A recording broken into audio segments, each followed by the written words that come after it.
جو ایک تفصیل ہمیں نہیں کبھی بتائی جاتی نا، پتہ نہیں کیوں نہیں بتائی جاتی، اور وہ بہت بڑا کوشچن مارک ہے ہمارے ان اساتذہ کے اوپر، ماں باپ کے اوپر، کہ اس کی تفصیل کیوں نہیں گئے. وہ ایک خاص پورشن ہے اللہ تعالیٰ کے نبی صلی اللہ علیہ وسلم کی لائف کا، اور وہ پورشن ہے جب وہ 25 سال کے ہوئے اور تب سے لے کر جب وہ 40 سال کے تھے، وہ لائف کا سپین بلیک آؤٹ کیوں کیا ہم نے. بس شادی ہو گئی اللہ تعالیٰ کے نبی صلی اللہ علیہ وسلم کی حضرت خدیجہ رضی اللہ عنہا کے ساتھ، اس کے بعد نبوت کا چیپٹر سٹارٹ. نبوت تو 40ویں سال میں آئی تھی. ایک جملہ بولتے ہیں کہ اللہ کے نبی صلی اللہ علیہ وسلم غار حرا میں تشریف لے کے جاتے تھے اور وہاں پر وہ کائنات پہ غور کرتے تھے. یہ میں بچپن میں ایک دفعہ جملہ پڑھا تھا، بڑا اثر کیا اس جملے نے میرے اوپر، اور میں نے کہا اتنی بڑی سٹوری کا 15 سال کا حصہ کہاں ہے، بلیک آؤٹ کیوں کیا گیا. That is the story that every parent should know, every human being should know, and every Muslim must know. And that's the question that everyone is asking me. ان کو پتہ بھی نہیں ہے، سوال وہ وہی کر رہے ہیں. وہ غار حرا کے اندر اللہ کے نبی صلی اللہ علیہ وسلم اکیلے میں بیٹھ کے دنیا سے آئسولیٹ ہو کے کائنات پہ غور کرنے والا بندہ کائنات کے اندر جاتا ہے، کھلے آسمان میں ستاروں کو دیکھتا ہے، پھر جنگلوں میں اور صحراؤں میں سفر کرتا ہے. غار میں جانے والا بندہ کائنات پہ نہیں، اپنے اندر جھانک رہا ہوتا ہے. یہ اصلی کوسٹ ہے جو کہ آپ سب کو ایز اے ہیومن بینگ سب سے بڑی سنت ہے کہ کسی بھی بڑے کام سے پہلے آپ کو پہلے اپنا آپ ڈھونڈنا پڑے گا. 15 سال تک، 10 سال کا اسنا جو ہمیں ریکارڈڈ ہے ہمارے پاس، 10 سال تک اگر اللہ کے نبی صلی اللہ علیہ وسلم اپنے اندر کھوج رہے ہیں، اور جب ان کو وہ آنسرز مل گئے بغیر وحی کے، ابھی وحی نہیں آئی، ابھی وحی نہیں آئی. as soon as he found the real answers تو اللہ تعالیٰ اس کو آگے کہتے ہیں کہ اب کائنات کا بوجھ اٹھائیں، کیونکہ اب اپنے اوپر اپنے اندر تمام تر کوسچنز کے آنسرز ڈھونڈ لیے خود بغیر وحی کے. That's the biggest sunnah, because ہم پہ اب وحی نہیں آنی. اس لیے یہ بہانے مت رکھیں ہم کہ وہ تو انبیاء کو تو ڈیوائن ہیلپ ملتی ہے.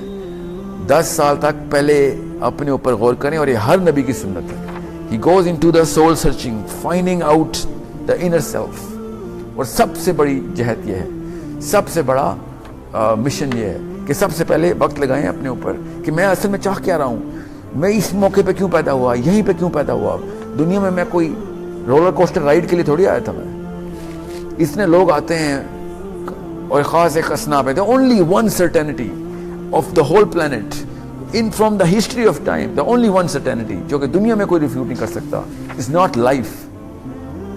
لائف کی کروڑوں اربوں قسمیں اس وقت، 7 ارب قسمیں تو اس وقت چل رہی ہیں. The only one certainty of this planet is death. And no one talks about it. And that's where I'm going to end the session. If you want to know what you want to do with your life, you have to start from death. That's why I wanted you to go to the hospitals. Go to the hospitals. Be close to the death people will tell you what real reality is. And you know death is going to be upon you. Everyone will go through it. So death is the pinnacle of your life.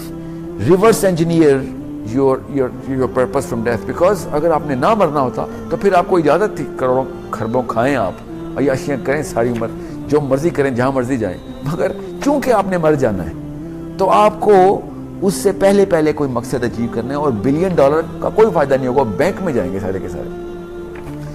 Understand what I'm trying to tell you, and that's where you should start. Go to your own غار حراز, every single one, especially mothers.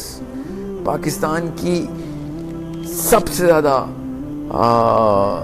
جو ذمہ دار اس وقت position ہے نا پاکستان کو بنانے، وہ پاکستان کی ماں ہے.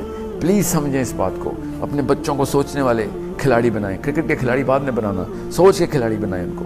اوکے، آپ کے گھر غار حرا ہونے چاہیے. ان کے کمروں میں وہ آپ ان کو دیکھیں تو وہ ایک اسٹریٹ لائن تھنکنگ کے اوپر کریں کہ میں نے مرنے سے پہلے کیا اچیو کرنا ہے. Trust me, this is the only thing. اس وقت پتہ نہیں کیوں ہم ایمرجنسی نافذ نہیں کر رہے اپنے ملک کے اوپر. We better declare an emergency.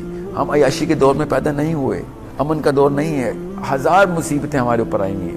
سب سے برے حالات میں ہمیں اسپیشلی پاکستانی، مگر مزے وہی پورے کرنے ہیں جو کہ نیو یارک اور میامی میں ایک 18 سال کا نوجوان پورے کرنا چاہتا ہے. وہ ہمارا میاں والی کا بھی وہی نوجوان کو وہی چسکے لگے ہوئے ہیں. I do not know یہ کو کیوں سمجھ نہیں آ رہی کہ ہمارے میٹرکس کچھ اور ہیں. Okay, so go towards your غار ہرا, discover yourselves, especially to the mothers, please understand this. ایک عجیب سا فینومینا میں دیکھ رہا ہوں یونیورسٹیز کالجز گھروں میں اس وقت ہماری ٹریننگ اسپری پہ چل رہی ہیں. پاکستان میں آپ نے کبھی غور کیا ہے پاکستان میں پاکستان کی ماں کتنے زیادہ انوالو ہے اور اس کو سمجھ نہیں آ رہی کہ how is she either making or breaking the whole community. I'm not taking the responsibility off of the Pakistani father. I'm not saying that. But the time you have with the kids, you can do magic. وہ بیچارہ تو جتنے مرضی بچوں کے ساتھ وقت گزارے اس کے بعد اس کو اپنے وہ پیسوں کے مشن پورے کرنے کے لیے جانا ہی پڑتا ہے گھر سے باہر. So you are you have that کنجی آپ کے پاس ہے. اوکے, چابی آپ کے پاس ہے. وہ دماغ کھول دیا نا آپ نے تو پھر کہاں سے کہاں پہنچے گی کہانی.